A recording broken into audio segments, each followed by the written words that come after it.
Hello students. Biochemistry की जो last class में टॉपिक चल रहा था अपना न्यूक्लियोटाइड्स कंप्लीट हुआ था। न्यूक्लियोटाइड्स के अंदर हमने बात की थी कुछ न्यूक्लियोटाइड्स के टाइप्स की, डिफरेंट टाइप के एमआरएनएज की, इन सब बारे में हमने बातचीत कर रहे थे।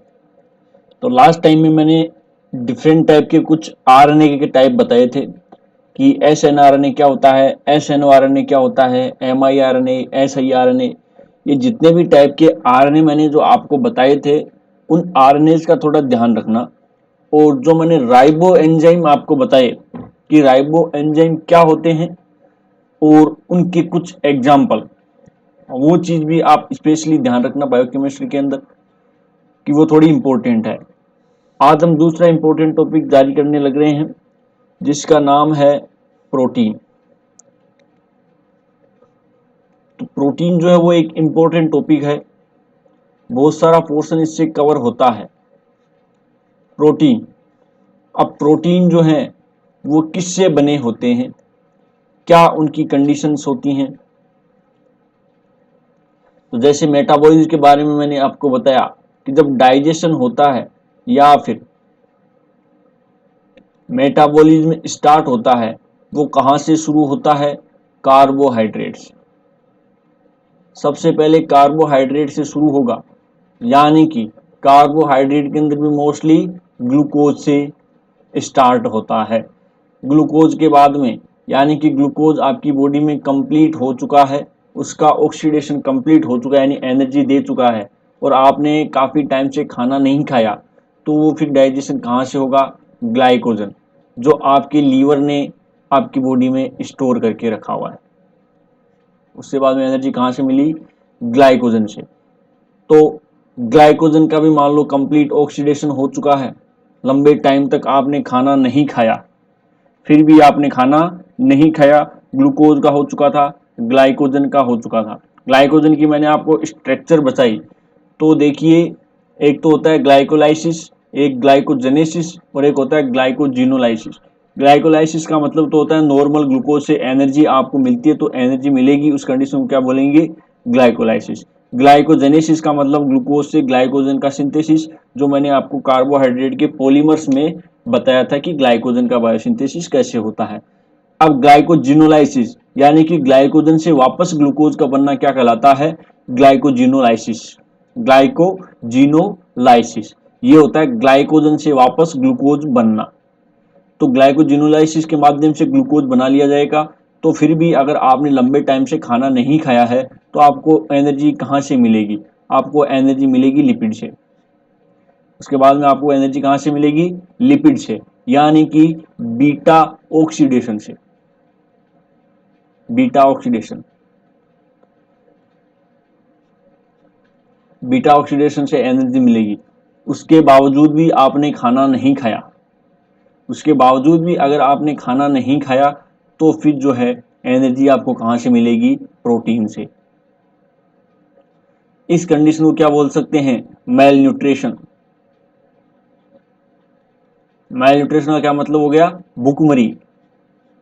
भुखमरी की अवस्था आ जाती है। नॉर्मल जो प्रोटीन होती है आपकी बॉडी में स्ट्रक्चर को मेंटेन करने का काम करती है, यानी कि प्रोटीन का रोल क्या है, स्ट्रक्चरल रोल करना। आपके नाखून को शेप दे दी, आपके बालों को शेप दे दी, जो भी आपके एक्स्ट्रा सेलुलर मेम्ब्रेन है उसको शेप दे दी, यानी कि स्ट्रक्चरल रोल प्रोटीन का होता है। मेटाबॉलिज्म से रिलेटेड रोल प्रोटीन का कम होता है, यानी मेटाबोलाइट होके एनर्जी देने का काम वो प्रोटीन कम करती है जब तक उसकी आवश्यकता ना पड़े। लेकिन भुखमरी की अवस्था जब आ जाती है, भुखमरी की अवस्था जब आ जाती है तब प्रोटीन भी एनर्जी दे सकती है, जब complete glucose, complete glycogen, complete lipid का ऑक्सीडेशन हो चुका है तो उस कंडीशन में प्रोटीन भी एनर्जी दे सकती है। अब जब यहां तक आपकी कंडीशन आ चुकी है कि प्रोटीन से आपको एनर्जी लेनी पड़ रही है, तो उस कंडीशन में देखो क्या होगा कि जो आपकी बॉडी है वो डीजनरेट होना स्टार्ट हो जाएगी। बॉडी डीजनरेट होना स्टार्ट हो जाएगी। आपकी स्ट्रक्चर है, आपकी बॉडी की शेप है, स्ट्रक्चर मेंटेन नहीं रह पाएगी। जैसे कि मान लो बॉडी डीजनरेट होने का मतलब क्या हो गया, आपके नेल्स हैं वो प्रोटीन से बनी हुई हैं, हेयर्स जो है वो प्रोटीन से बनी हुई हैं, यानी बाहर भी ऐसी बहुत सारी स्ट्रक्चर्स हैं जो प्रोटीन की बनी हुई है। तो बालों का झड़ना स्टार्ट हो जाएगा, क्योंकि आप भुखमरी की कंडीशन में हो तो फिर आपको बालों की क्या जरूरत है, भाई बालों की अगर जरूरत है वो ठीक है, आपको प्रॉपर एनर्जी मिल रही थी, सब कुछ मेंटेन हो रहा था, तब तो आपको बालों की जरूरत थी। लेकिन अब तो जिंदा रहने की कंडीशन ही नहीं है, तो जिंदा रहने की कंडीशन नहीं है तब आपको इन चीजों की जरूरत नहीं होती है। तो आपके जो नेल्स हैं उनकी स्ट्रक्चर बिगड़ जाती है, बाल झड़ना स्टार्ट हो जाते हैं, और जो स्किन है, स्किन भी लचीली हो जाती है, थोड़ी लूज हो जाती है स्किन भी, क्योंकि आप जानते हैं कि स्किन के नीचे एक्स्ट्रा सेलुलर मैट्रिक्स जो होता है उसके अंदर कोलेजन प्रोटीन होती है। स्किन नीचे कौन सी होती है? Collagen protein. कोलेजन प्रोटीन जो है वो अपनी बॉडी की मोस्ट अबंडेंट प्रोटीन है। कोलेजन प्रोटीन है वो मोस्ट अबंडेंट प्रोटीन है। मोस्ट अबंडेंट का मतलब क्या हो गया कि सबसे ज्यादा, बॉडी के अंदर सबसे ज्यादा पाए जाने वाली प्रोटीन कौन सी है? Collagen protein. कोलेजन प्रोटीन का काम होता है एक्स्ट्रा सेलुलर मैट्रिक्स के अंदर अपनी जो स्किन और एक्स्ट्रा सेलुलर को आपस में जोड़ने का काम है, वो कोलेजन प्रोटीन का है। यानी कि अपनी स्किन को नीचे की लेयर से जोड़े रखा हुआ है, मसल से जोड़ रखा है, सब चीजों से जोड़ रखा है, यानी एक्स्ट्रा सेलुलर मैट्रिक्स से जोड़ रखा है। तो ये काम किसका है? कोलेजन प्रोटीन का। तो इसका मतलब अपने बॉडी के अंदर पूरी बॉडी स्किन से कवर्ड है, और पूरी बॉडी स्किन से कवर्ड है तो इसका मतलब क्या हो गया कि पूरी बॉडी के अंदर एक्स्ट्रा सेलुलर मैट्रिक्स है, और पूरी बॉडी के अंदर एक्स्ट्रा सेलुलर मैट्रिक्स है, इसका मतलब है कि पूरी बॉडी के अंदर कोलेजन प्रोटीन भी मौजूद है। इसीलिए अपने कोलेजन प्रोटीन को क्या बोल दिया? Most abundant protein. बाकी जितनी भी प्रोटीन्स होती हैं उनका पर्टिकुलर जगह पे काम होता है। जैसे कि केरेटिन प्रोटीन हो गई, तो केरेटिन प्रोटीन सब जगह नहीं पाए जाते। आपके नेल्स हैं वो केरेटिन प्रोटीन से बने हुए हैं, आपके जो हेयर्स हैं वो केरेटिन प्रोटीन से बने हुए हैं। यानी कि केरेटिन प्रोटीन भी आपकी बॉडी के अंदर मौजूद तो है, लेकिन वो सब जगह नहीं है। सब जगह नहीं है तो वो मोस्ट अबंडेंट भी नहीं है। बाकी किसी हो सकता है कि किसी ऑर्गन के अंदर किसी प्रोटीन का पर्टिकुलर काम हो, या फिर किसी सिस्टम के अंदर किसी प्रोटीन का पर्टिकुलर काम हो, तो एक पर्टिकुलर जगह पे मौजूद होती है। लेकिन कंप्लीट बॉडी के अंदर जो आपको प्रोटीन मिल रही है वो कोलेजन प्रोटीन मिल रही है। जहां तक आपका एक्स्ट्रा सेलुलर मैट्रिक्स है, तो इसका मतलब एक्स्ट्रा सेलुलर मैट्रिक्स है तो कोलेजन प्रोटीन भी जरूर मिलेगी। हालांकि इसके अंदर और भी प्रोटीन्स होती हैं एक्स्ट्रा सेलुलर मैट्रिक्स के अंदर। इलास्टिन प्रोटीन हो गया, ठीक है, विनकुलिन प्रोटीन है, ओक्लूडिन प्रोटीन है, बहुत सारी प्रोटीन्स होती हैं, लेकिन कोलेजन प्रोटीन सबसे ज्यादा होती है। तो आपकी बॉडी के अंदर सबसे ज्यादा कौन सी प्रोटीन होती है? Collagen protein. तो ये तो बात थी प्रोटीन के बारे में। अब देखिए प्रोटीन किससे बनी हुई होती है? जो प्रोटीन है वो एमिनो एसिड से मिलकर बनी होती है। यानी प्रोटीन किसकी है? Polymer of amino acid. Amino acid का पॉलीमर होती है प्रोटीन।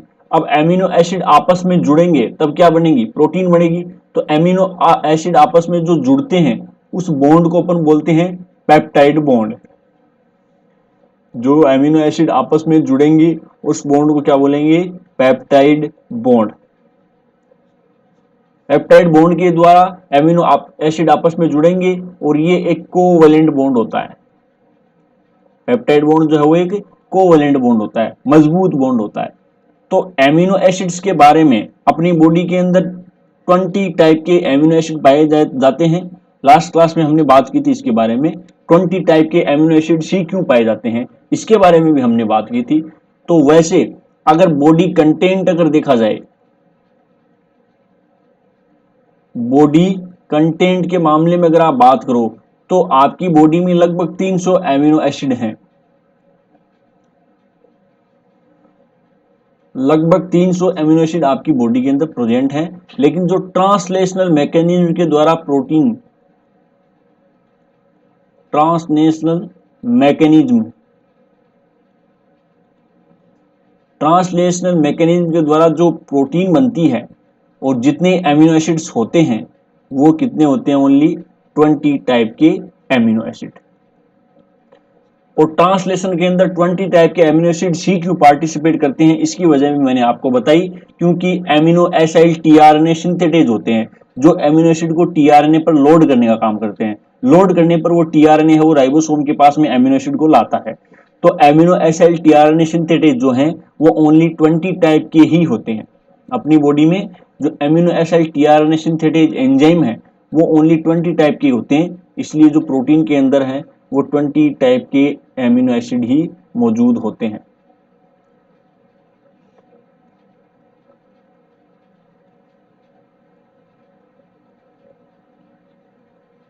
ये एंजाइम्स होते हैं अमीनो एसिड टीआरएनए सिंथेटेज, वो ओनली 20 टाइप के ही होते हैं, ओनली 20 टाइप के ही होते हैं। तो ये 20 एंजाइम होते हैं, तो फिर एमिनो एसिड कितनी पार्टिसिपेट करने लगेंगे, 20 ही एमिनो एसिड कर पाएंगे, क्योंकि पर्टिकुलर एमिनो एसिड के लिए particular amino acid tRNA synthetase होता है। यानी कि पर्टिकुलर एमिनो एसिड है, ग्लाइसिन एक एमिनो एसिड है, तो ग्लाइसिन के लिए उसका अलग से एमिनो एसिड टीआरएनए सिंथेटेज है, वो किसी दूसरे एमिनो एसिड को लोड नहीं करेगा, ओनली ग्लाइसिन को ही वो लोड करने का काम करेगा। वैसे आपकी बॉडी में अगर देखा जाए तो एमिनो एसिड को कैरी कौन करता है, टीआरएनए करता है, तो वो 35 टाइप के टीआरएनए अपनी बॉडी में मौजूद होते हैं। एमिनो एसिड को कैरी करने का काम किसका है, टीआरएनए का। तो अप्रोक्सीमेशन 35 टाइप के टीआरएनए जो हैं वो आपकी बॉडी के अंदर प्रेजेंट होते हैं, लेकिन 35 एमिनो एसिड नहीं होते कि टीआरएनए तो मौजूद है लेकिन उनको लोड करने वाले एंजाइम है वो मौजूद नहीं है। और जब तक टीआरएनए पर एमिनो एसिड लोड नहीं होगा तो फिर क्या मतलब है, एमिनो एसिड को लोड करना तो मेन फंक्शन होता है। तो एमिनो एसिड टीआरएनए सिंथेटेज है, कैसे काम करता है, एटीपी या एएमपी कैसे काम में लेता है वो मैंने आपको बताया था, और डिटेल के अंदर अपन मॉलिक्यूलर बायोलॉजी में इसके बारे में डिस्कशन करेंगे। तो ये एक ऐसा सिस्टम है हमारे पास में कि एमिनो एसिड टीआरएनए सिंथेटेज जो होते हैं वो 20 टाइप के होते हैं। तो 20 टाइप के एमिनो एसिड्स होते हैं। अभी जो रिसेंट स्टडी हुई है उसके अंदर ये देखा गया है कि 2 एमिनो एसिड्स और होते हैं। रिसेंट स्टडी के अंदर देखा गया है कि 2 एमिनो एसिड्स और होते हैं। एक का नाम होता है सेलेनोसिस्टीन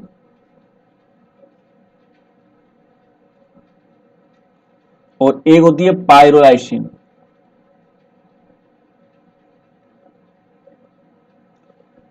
ये 2 एमिनो एसिड होते हैं जो प्रोटीन सिंथेसिस के अंदर पार्टिसिपेट कर सकते हैं। जैसे सिस्टीन एक एमिनो एसिड होता है, सिस्टीन एक एमिनो एसिड होता है, उसके ऊपर सेलेनियम ग्रुप ऐड कर देंगे तो वो सेलेनोसिस्टीन बन जाता है। तो सेलेनोसिस्टीन का एमिनो एसिड टीआरएनए सिंथेटेज तो नहीं हो सकता, लेकिन जो सेरीन का एमिनो एसिड टीआरएनए सिंथेटेज होता है वो सेलेनोसिस्टीन को भी लोड कर सकता है। यानी कि सेरीन एमिनो एसिड एक 20 टाइप के एमिनो एसिड्स के अंदर ही एमिनो एसिड आएगा जिसको अपन पढ़ेंगे। तो सेरीन एक ऐसा एमिनो एसिड है जो सेलेनोसिस्टीन को भी टीआरएनए पे लोड कर सकता है। पायरोलाइसिन का भी चल रहा है, कुछ पता नहीं चला। जो नॉर्मली स्टॉप कोडोन थे, अपने बॉडी के अंदर कितने स्टॉप कोडोन होते हैं, यूएए, यूएजी एंड यूजीए। तो यूएए, यूएजी और यूजीए ये स्टॉप कोडोन थे, यानी प्रोटीन सिंथेसिस का एंड यही कोडोन कर रहे थे। लेकिन अभी पता चला है कि अभी ये पता चला है कि यूजीए को तो कौन कोड कर सकता है, सेलेनोसिस्टीन, और यूएजी को कौन कोड कर सकता है, पायरोलाइसिन। यूजीए को तो सेलेनोसिस्टीन कर सकता है और यूएजी को पायरोलाइसिन कोड कर सकता है। ये अभी रिसेंट स्टडी में पता चला है। तो जो प्रॉपर जो स्ट्रॉन्ग स्टॉप कोडोन होता है वो होता है यूएए। ये भी स्टॉप कोडोन होते हैं, लेकिन रिसेंट के अंदर ऐसा पता चला है कि ये एमिनो एसिड इसको कोड कर सकते हैं। बाकी तो आगे स्टडी करने में पता चलेगा कि इसे काम कैसे करते हैं, कब तो ये स्टॉप कोडोन होंगे और कब ये कोडिंग कोडोन होंगे, इसके बारे में अभी आगे पता चलता रहेगा। तो ये बातें थी हमारी एमिनो एसिड्स के जनरल इंट्रोडक्शन के बारे में। अब पढ़ते हैं कि एमिनो एसिड्स क्या होते हैं।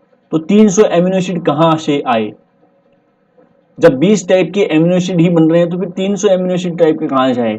तो जो इन 20 टाइप के एमिनो एसिड्स हैं उनके अंदर ही मॉडिफिकेशन करके बाकी के एमिनो एसिड्स को बनाया जा सकता है। जैसे कि मैंने बताया कि सिस्टीन एक एमिनो एसिड है जो इन 20 टाइप के एमिनो एसिड्स में प्रेजेंट होता है।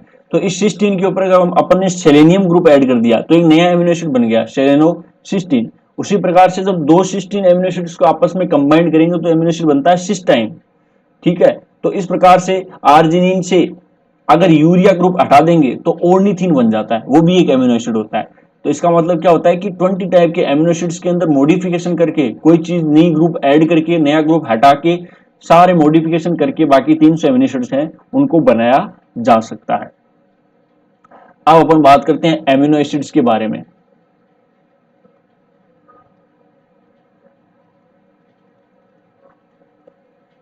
तो एमिनो एसिड्स क्या होते हैं, किसे आप एमिनो एसिड्स कहोगे, एमिनो एसिड्स उन केमिकल कंपाउंड को कहोगे जिसके पास में एक एसिडिक ग्रुप होगा, कम से कम एक एसिडिक ग्रुप होगा और एक बेसिक ग्रुप होगा। एक तो क्या होगा, एसिडिक ग्रुप और एक बेसिक ग्रुप। ये दोनों ग्रुप किसी केमिकल कंपाउंड के साथ में हैं तो आप क्या बोल दोगे उसको, एमिनो एसिड। यानी कि वह केमिकल कंपाउंड जिसके पास में मिनिमम जो है वो एक एसिडिक ग्रुप होना चाहिए और एक बेसिक ग्रुप होना चाहिए। ये दोनों ग्रुप अगर किसी कंपाउंड के साथ में प्रेजेंट हैं तो उसको अपन क्या बोल सकते हैं, एमिनो एसिड्स। जैसे कि मैं आपको एक एग्जांपल दूं, सिंपल से सिंपल आपको एक एग्जांपल देता हूं कि जैसे ये आपका कोई केमिकल कंपाउंड है, तो उसके पास में एक आप देख पा रहे हो कि ये बेसिक ग्रुप है और ये एक एसिडिक ग्रुप है, दोनों ग्रुप इसके पास में मौजूद है। तो आप इस केमिकल कंपाउंड को क्या नाम दे सकते हो, ये एक एमिनो एसिड हो सकता है। ये क्या हो सकता है, एक एमिनो एसिड हो सकता है। इसी प्रकार से अपन क्या बोल सकते हैं कि एक तो होना चाहिए उसके पास में कम से कम एसिडिक ग्रुप और एक होना चाहिए बेसिक ग्रुप, उसको अपन क्या बोलेंगे, एमिनो एसिड। जब आप इसकी डेफिनेशन दो तो क्या नाम दोगे कि वह केमिकल कंपाउंड जिसके पास मिनिमम एक एसिडिक ग्रुप एंड एक बेसिक ग्रुप प्रेजेंट हो, उस केमिकल कंपाउंड को अपन क्या बोलेंगे, एमिनो एसिड। ये आप इसकी डेफिनेशन दे सकते हो। देन एमिनो एसिड, जैसे मैंने आपको बताया कि 20 टाइप के एमिनो एसिड्स होते हैं, उसके अंदर कुछ तो होते हैं essential amino acid, essential amino acid,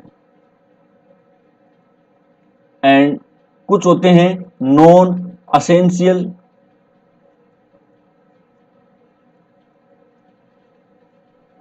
amino acid. अब देखिए असेंशियल एमिनो एसिड और नॉन असेंशियल एमिनो एसिड का क्या मतलब है। इसका मतलब ये नहीं है कि हमारी बॉडी के लिए वो आवश्यक ही नहीं है, आवश्यकता है। असेंशियल एमिनो एसिड्स उन एमिनो एसिड्स को बोल सकते हैं जिनको अपनी बॉडी सिंथेसाइज नहीं कर सकती, उनको बाहर डाइट से लेना पड़ता है। उन एमिनो एसिड्स को क्या बोलते हैं, असेंशियल एमिनो एसिड। यानी कि वो एमिनो एसिड जिनको अपनी बॉडी सिंथेसाइज नहीं कर सकती, यानी we can not synthesise,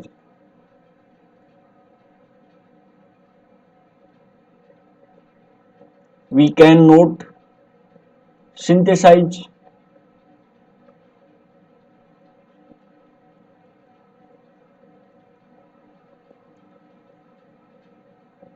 uptake from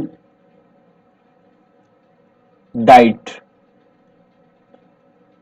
यानी आपको डाइट से लेना पड़ता है, अपनी बॉडी उनको सिंथेसाइज नहीं कर सकती। वो अपने लिए कौन से एमिनो एसिड्स हो गए, असेंशियल एमिनो एसिड। और नॉन असेंशियल एमिनो एसिड्स का मतलब क्या हो गया कि we can synthesise,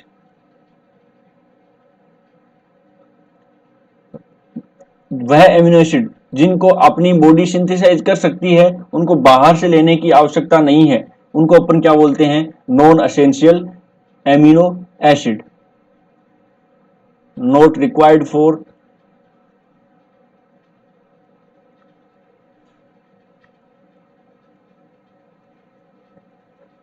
in amino acids को आप डाइट से ले रहे हो, यानी नॉन एसेंशियल एमिनो एसिड्स को अगर आप डाइट से ले रहे हो तो अच्छी बात है, लेकिन अगर आप डाइट से नहीं भी लो तो भी आपकी बॉडी इनको स्वयं सिंथेसाइज कर सकती है।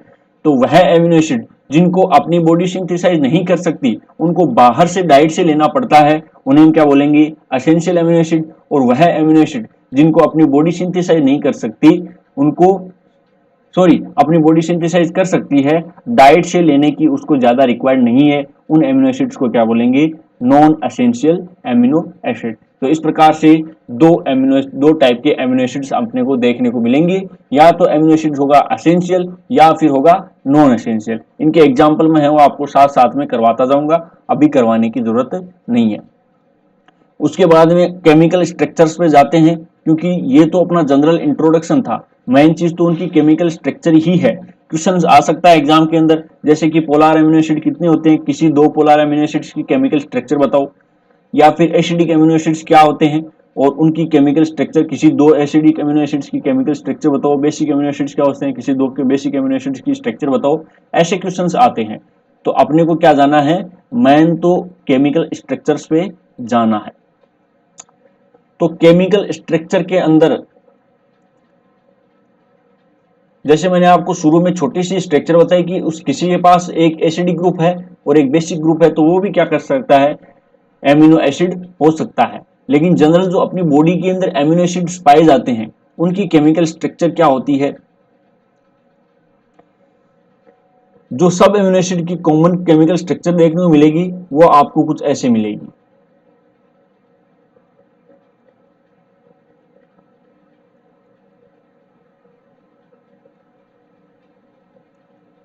इसको अपन बोलते हैं आर चेन। ये केमिकल स्ट्रक्चर आपको सब में कॉमन देखने को मिलेगी। बस डिफरेंस कहां होगा, 20 टाइप के एमिनो एसिड्स में इतनी चीजें अपन कॉमन करेंगे, डिफरेंस सिर्फ आर ग्रुप में करेंगे। आर ग्रुप में चेंज आते ही एमिनो एसिड भी क्या हो जाएगा, चेंज आ जाएगा। बाकी सबकी केमिकल स्ट्रक्चर सेम मिलेगी इतनी, बस डिफरेंस कहां आएगा, इस आर चेन के अंदर डिफरेंस आएगा। अब देखो उसके अंदर होता है कीरेल कार्बन, उसके अंदर क्या होता है, कीरेल कार्बन। कीरेल कार्बन किसे कहते हैं,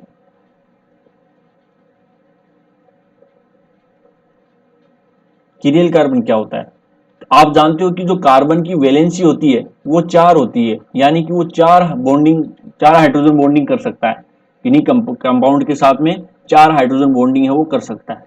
तो चारों बॉन्डिंग अगर डिफरेंट ग्रुप से जुड़ी हुई हैं तो उसे कार्बन को क्या बोलेंगे, कीरेल कार्बन। यानी वह कार्बन जिसके पास में जो चारों ग्रुप जुड़े हैं वो अलग अलग ग्रुप जुड़े हुए हैं तो उस कार्बन को अपन बोलेंगे कीरेल कार्बन। जैसे कि मैं आपको बता रहा हूं, इस कार्बन के इस साइड में एक NH3 जुड़ा हुआ है, इस साइड में एक CuOH जुड़ा हुआ है, यहां पर एक हाइड्रोजन जुड़ा हुआ है और यहां पर कोई हो सकता है मिथाइल ग्रुप जुड़ा हुआ है, यानी कि चारों ग्रुप अलग अलग जुड़े हुए हैं। तो इस कार्बन को अपन क्या बोल सकते हैं, कीरेल कार्बन। यानी कि इस कार्बन का नाम भी अपन क्या देख सकते हैं, कीरेल कार्बन, इस नाम का हम आसानी से दे सकते हैं। तो कीरेल कार्बन हम उस कार्बन को बोलते हैं जिसकी जो चारों वैलेंसी है वो अलग अलग ग्रुप के द्वारा पूरी हो रही है, चारों वैलेंसी अलग अलग ग्रुप के द्वारा पूरी हो रही हैं, उस कार्बन को अपन बोलते हैं कीरेल कार्बन। तो ये थे अपने कीरेल कार्बन। उसके अलावा जैसा कि मैंने बताया कि जो ट्रांसलेशनल मैकेनिज्म के द्वारा 20 टाइप के एमिनो एसिड्स होते हैं, यानी कि ट्रांसलेशनल मैकेनिज्म के द्वारा जो 20 एमिनो एसिड होते हैं उन एमिनो एसिड का दूसरा नाम होता है स्टैंडर्ड एमिनो एसिड। इन एमिनो एसिड्स को अपन क्या नाम देख सकते हैं, standard amino acid. Standard amino acid क्या नाम क्यों दे दिया, क्योंकि ये ट्रांसलेशनल मैकेनिज्म में काम कर सकते हैं। बाकी तो बेचारे जितने भी एमिनो एसिड्स होते हैं वो इन्हीं की मॉडिफिकेशन के द्वारा कर दी जाते हैं। यानी कि स्टैंडर्ड का क्या मतलब हो गया कि ये हैं वो किसी पोजीशन का हिस्सा होते हैं, ये किसी पोजीशन का हिस्सा होते हैं, आपकी जो ट्रांसलेशन का हिस्सा होते हैं, इसलिए हमने उनको बोल दिया स्टैंडर्ड एमिनो एसिड। बाकी जितने भी एमिनो एसिड्स होते हैं उनका हमने नाम दे दिया नॉन स्टैंडर्ड एमिनो एसिड। तो इनसे भी आप कंफ्यूजन मत होना, स्टैंडर्ड एंड नॉन स्टैंडर्ड। जो एमिनो एसिड प्रोटीन सिंथेसिस यानी ट्रांसलेशन के अंदर पार्टिसिपेट करते हैं उन एमिनो एसिड्स को स्टैंडर्ड एमिनो एसिड कहते हैं, और जो एमिनो एसिड प्रोटीन सिंथेसिस के अंदर पार्टिसिपेट नहीं करते यानी ट्रांसलेशनल मैकेनिज्म के अंदर नहीं करते उसको अपन बोलते हैं नॉन स्टैंडर्ड एमिनो एसिड।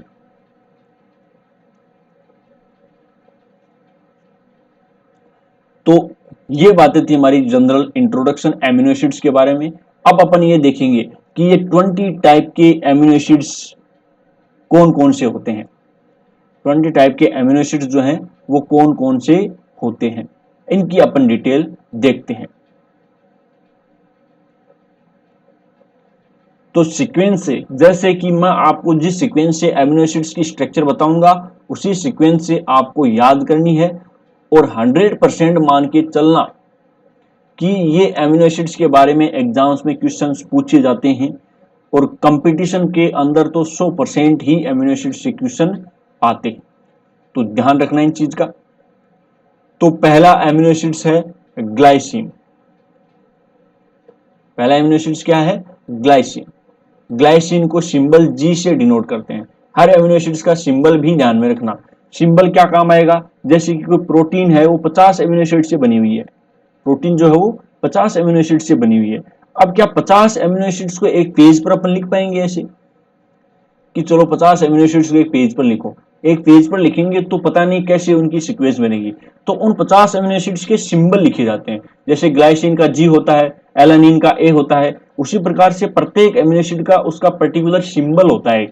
आप जानते हो कि ABCD यानी कि वर्णमाला है उसके 26 अक्षर होते हैं, वर्णमाला के 26 अक्षर होते हैं, लेकिन अपने पास एमिनो एसिड्स तो 20 ही हैं, तो इसका मतलब 6 अक्षर तो अभी भी बाकी हैं, जो अपन ने सेलोनोसिस्टीन और पायरोलाइसिन को भी सिंबल दे सकते हैं। तो प्रत्येक एमिनो एसिड का पर्टिकुलर सिंबल होता है, उस सिंबल के अनुसार ही एमिनो एसिड को पहचाना जाता है। यानी कि मोस्ट ऑफ आप कॉम्पिटिटिव एग्जाम देते हो तो उसके अंदर आपको एमिनो एसिड का नाम दिखाई नहीं देगा, जैसे कि ग्लाइसिन दिखाई नहीं देगा, आपके यहाँ जी दिखाई देगा, तो आपको अपने आप रिकॉग्नाइज करना पड़ेगा कि जी का मतलब क्या है, ग्लाइसिन है। तो प्रत्येक एमिनो एसिड का सिंबल भी ध्यान में रखना। ग्लाइसिन जो होता है वो सिंपलेस्ट एमिनो एसिड है, ग्लाइसिन जो है वो एकदम से सिंपलेस्ट एमिनो एसिड है।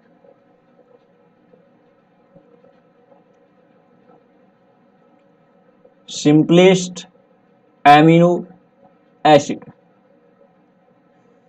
उसके अलावा नॉन पोलर एमिनो एसिड है, non polar amino acid. And smallest amino acid भी ग्लाइसिन है। स्मॉलेस्ट एमिनो एसिड्स भी क्या है, ग्लाइसिन है। और इसकी आर चेन में हिंड्रेंस नहीं होता, आर चेन में हिंड्रेंस नहीं होता, यानी कि कोई दुविधा नहीं होती। और आर चेन में हिंड्रेंस जो होता है वो लोवेस्ट होता है, लो होता है, और लोवेस्ट होने के कारण ये रामाचंद्रन प्लॉट पर, रामाचंद्रन प्लॉट पर मैक्सिमम एरिया ऑक्यूपाई करता है। अब ये रामाचंद्रन प्लॉट क्या होता है वो भी अपन आगे पढ़ेंगे। मैक्सिमम एरिया ऑक्यूपाइड करता है रामाचंद्रन प्लॉट पर। देन नॉन पोलर हो गया, स्मॉलेस्ट एमिनो एसिड हो गया, आर चेन का इंट्रेंस लोवेस्ट होता है, रामाचंद्रन एम प्लॉट के ऊपर मैक्सिमम एरिया ऑक्यूपाई करता है। इसके अलावा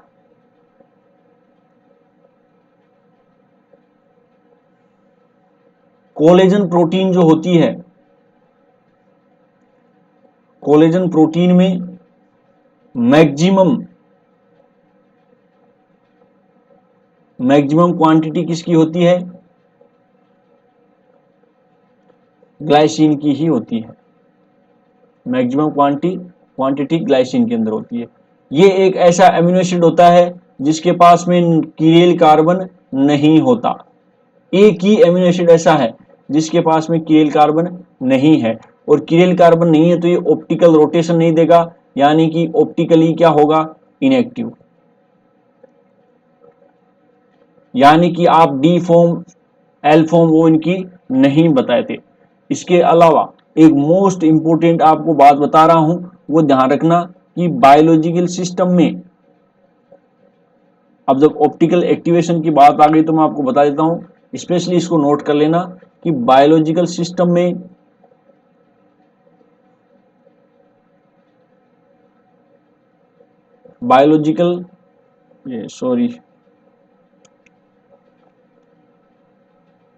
ये भाई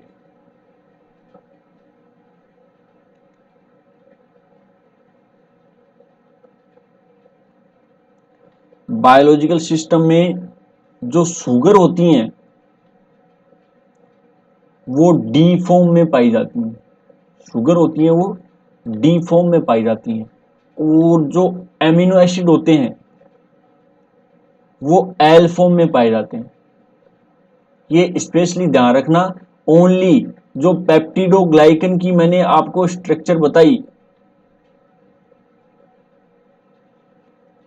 पेप्टिडोग्लाइकन क्या थी, बैक्टीरिया की सेल वॉल को अपन क्या बोला था, पेप्टिडोग्लाइकन। उसके अंदर only D form of amino acid थे। बाकी बायोलॉजिकल सिस्टम में आपको क्या मिलेगा, L form of amino acid मिलेंगे और डी फॉर्म ऑफ शुगर मिलेगी। इस बात का स्पेशल ध्यान रखना ऑप्टिकली रोटेशन के मामले में, ठीक है, इस बात को स्पेशली नोट कर लेना।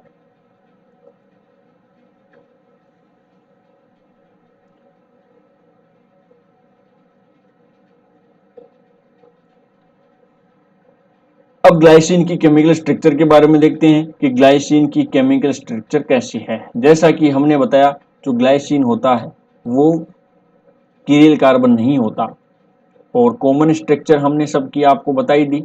अब देखो आप इसको ऐसे लिख लेना,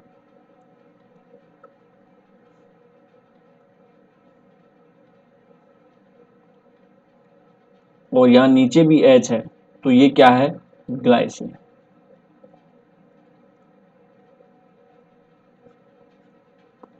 ये क्या है, ग्लाइसिन की केमिकल स्ट्रक्चर है। अब देखिए एमिनो एसिड्स के बारे में बहुत सारी बातें हैं। एमिनो एसिड्स जो होते हैं वो ज्विटर आयन फॉर्म की तरह काम करते हैं। एमिनो एसिड्स जो है वो ज्विटर आयन की तरह काम करते हैं। ज्विटर आयन क्या होता है,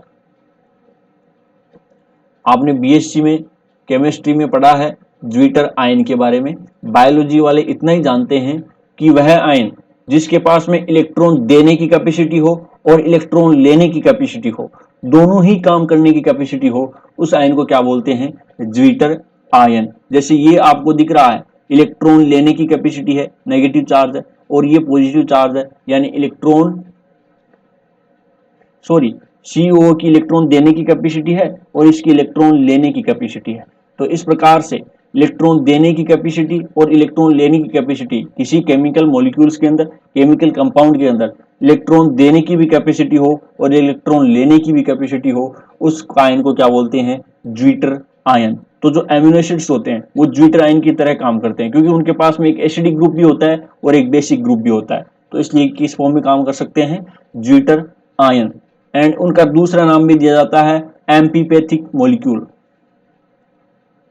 एम्फीपैथिक मॉलिक्यूल, एम्फीपैथिक का क्या मतलब हो गया कि जो पानी के अंदर भी रह सकता है, पानी के बाहर भी रह सकता है, यानी कि पोलार भी होता है और नॉन पोलार भी होता है। अब एम्फीपैथिक दोनों ही नाम क्यों दिया हमने उसको, क्योंकि कुछ एमिनो एसिड्स तो ऐसे होते हैं जो पोलार होते हैं और कुछ एमिनो एसिड्स होते हैं जो नॉन पोलार होते हैं। तो जो एमिनो एसिड पोलार होते हैं वो तो वाटर के अंदर घुलनशील होते हैं, और जो एमिनो एसिड नॉन पोलार होते हैं वो वाटर के अंदर अघुलनशील होते हैं, यानी वाटर के अंदर घुल नहीं सकते। तो इसका मतलब उसके पास में दोनों प्रॉपर्टी होती है एमिनो एसिड्स के पास में। कुछ एमिनो एसिड्स जो होते हैं वो पोलार होते हैं और कुछ एमिनो एसिड्स नॉन पोलार होते हैं। तो इसका मतलब ये एमिनो एसिड्स क्या है, एम्फीपैथिक एमिनो एसिड्स हैं। और भी जब बीच में याद आती जाएंगी तो मैं आपको बातें बताते जाऊंगा। तो ये था ग्लाइसिन के बारे में कुछ अपनी बातें कि ग्लाइसिन की क्या क्या खास बातें हैं। तो जो ग्लाइसिन है वो एक इंपॉर्टेंट एमिनो एसिड्स है। ग्लाइसिन जो है वो एक इंपोर्टेंट एमिनो एसिड है जिसकी केमिकल स्ट्रक्चर जो होती है वो सबसे सिंपल होती है। ग्लाइसिन जो है वो सबसे सिंपल होती है केमिकल स्ट्रक्चर्स की। अब अपन बात करते हैं एलानिन के बारे में।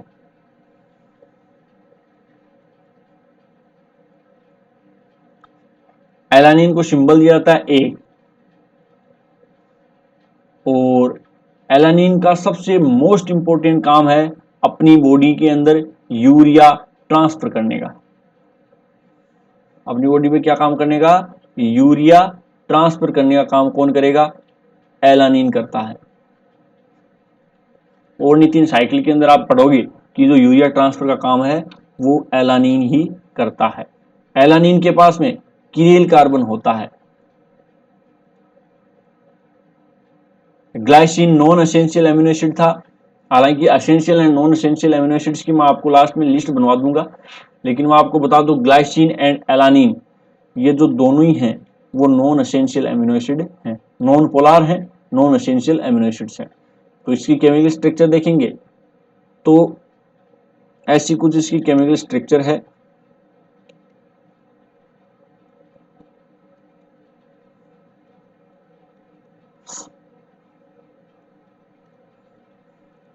यहां पर हाइड्रोजन की जगह आप क्या जोड़ दो, एक मिथाइल ग्रुप जोड़ दो, तो यह क्या बन जाएगा, यह बन जाएगा एलानीन।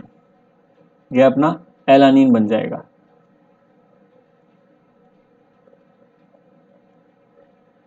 यानी कि इस एलानीन के पास में एक कीनेल कार्बन भी मौजूद है, यानी कि एक कीनेल कार्बन भी एलानीन के पास में मौजूद है। इसके अलावा ये नॉन एसेंशियल एमिनो एसिड है,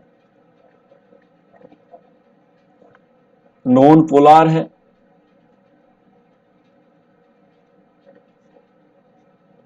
नॉन एसेंशियल एमिनो एसिड और नॉन पोलार है।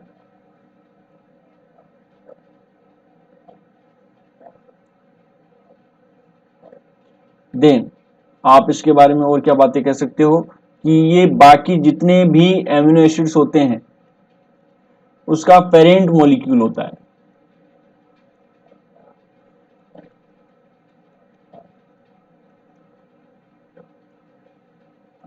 बाकी जितने भी एमिनो एसिड्स होते हैं उन सभी एमिनो एसिड्स का क्या होता है, पेरेंट मॉलिक्यूल। यानी कि बाकी जितने भी एमिनो एसिड्स होते हैं वो इन्हीं से बन सकते हैं, एलानिन से वो क्या हो सकते हैं, बन सकते हैं। अब एलानिन से कैसे बन सकते हैं, तो इसका मतलब क्या हो गया, अब आगे अपन जितने भी एमिनो एसिड्स पढ़ेंगे ना, उन एमिनो एसिड्स के अंदर इतनी स्ट्रक्चर है वो सब में कॉमन दिखाई देगी आपको।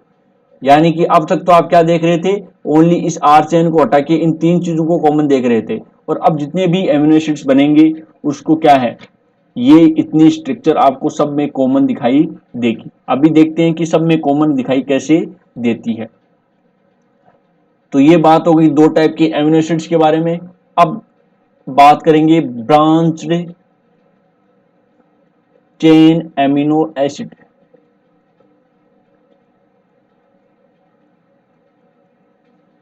ब्रांच्ड चेन एमिनो एसिड्स, तो ये तीन टाइप के एमिनो एसिड्स होते हैं, वेलिन, ल्यूसीन,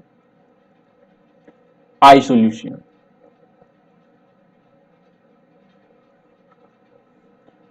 वेलिन का सिंबल जो है वो वी है, अभी तक तो सब में कॉमन ही दिखाई देगा। वेलिन का वी है, ल्यूसीन का एल है, और आइसोल्यूसिन का आई सिंबल है। ये इनकी सिंबल।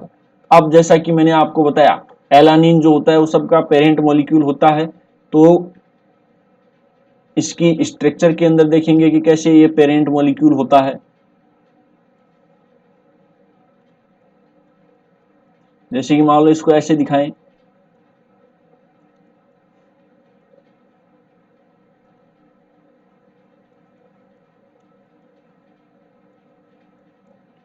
ये क्या था, एलानिन, यानी CH3 कर देते तो एलानिन था। अब उसके साथ में कोई नया ग्रुप जोड़ रहे हैं तो फिर वो क्या हो जाएगा, अगर अपन इसके साथ में नया ग्रुप अगर ऐड कर रहे हैं तो फिर वो क्या हो जाएगा, CH2। तो CH2 उसके अगेन CH3 अगर हमने ऐड किया है, यानी कि CH3 अगर हमने ऐड किया है तो वो स्ट्रक्चर किसकी बन जाएगी, वेलिन की स्ट्रक्चर बन जाएगी। इसके साथ में अगर हमने CH3 ऐड कर दिया तो वो किसकी स्ट्रक्चर बन जाएगी, वेलिन की स्ट्रक्चर। देन ल्यूसीन की स्ट्रक्चर बनाते हैं।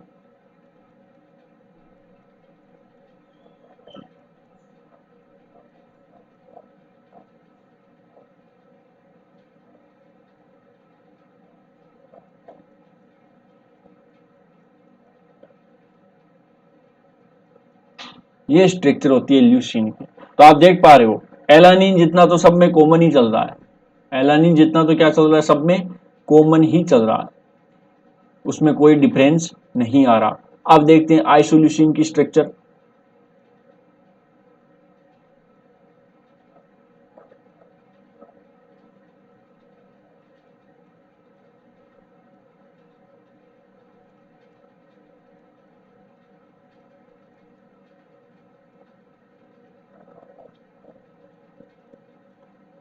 आइसो का मतलब क्या हो गया, इसके जस्ट नीचे, यानी कि एक CH3 ग्रुप है वो आइसोफॉर्म के अंदर चला गया, यहां से उठकर ऊपर की तरफ चला गया, तो उसको अपन क्या बोलेंगे, आइसोल्यूसिन। यानी कि ल्यूसिन की आइसोफॉर्म ही क्या कहलाती है, आइसोल्यूसिन फॉर्म कहलाती है। इन तीनों एमिनो एसिड्स को मैंने आपको साथ में क्यों बताया, क्योंकि इन तीनों एमिनो एसिड्स को कंबाइंडली बोलते हैं ब्रांच्ड चेन एमिनो एसिड। सबकी प्रॉपर्टी इनकी सेम होती है, तीनों की तीनों क्या है, नॉन पोलर है।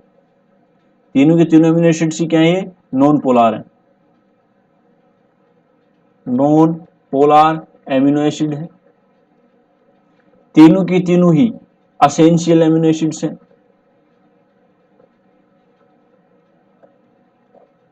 तीनों की तीनों नॉन पोलर हैं और तीनों की तीनों ही असेंशियल टाइप के एमिनो एसिड्स हैं। और अगर इन एमिनो एसिड्स का मेटाबॉलिज्म नहीं हो पाया, यानी कि डाइजेशन नहीं हो पाया, तो एक डिजीज होती है तीनों की वजह से ही। उस डिजीज का नाम होता है मेपल सिरप डिजीज।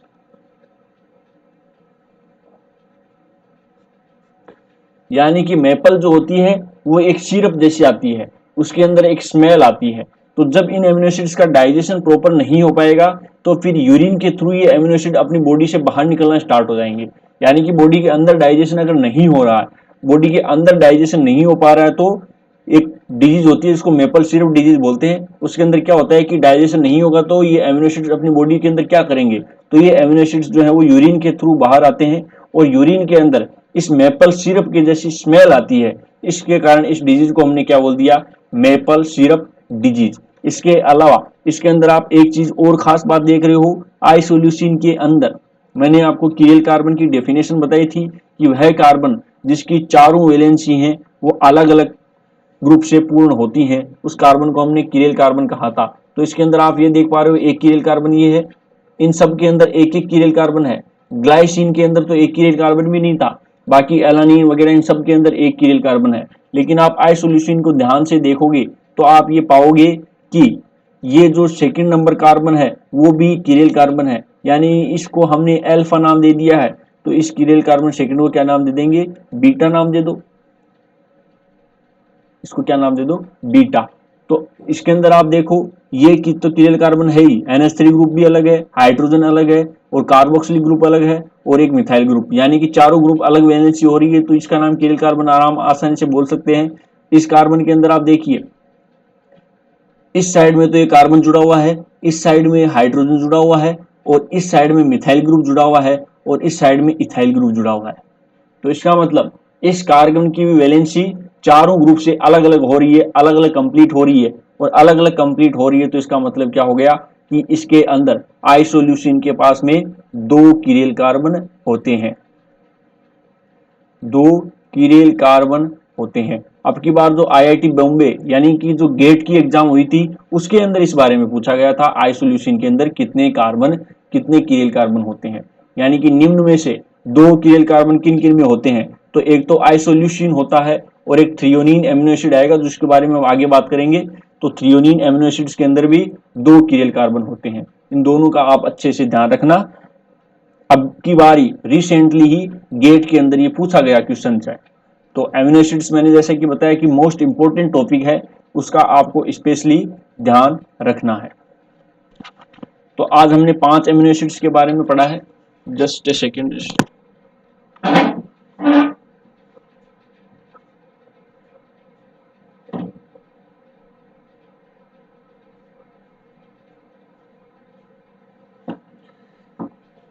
इन 5 एमिनो एसिड्स के बारे में आप अच्छे से पढ़िए, बाकी अपन कल बात करेंगे। आज की बस इतना ही करेंगे। Thank you so much, next class में मिलते हैं।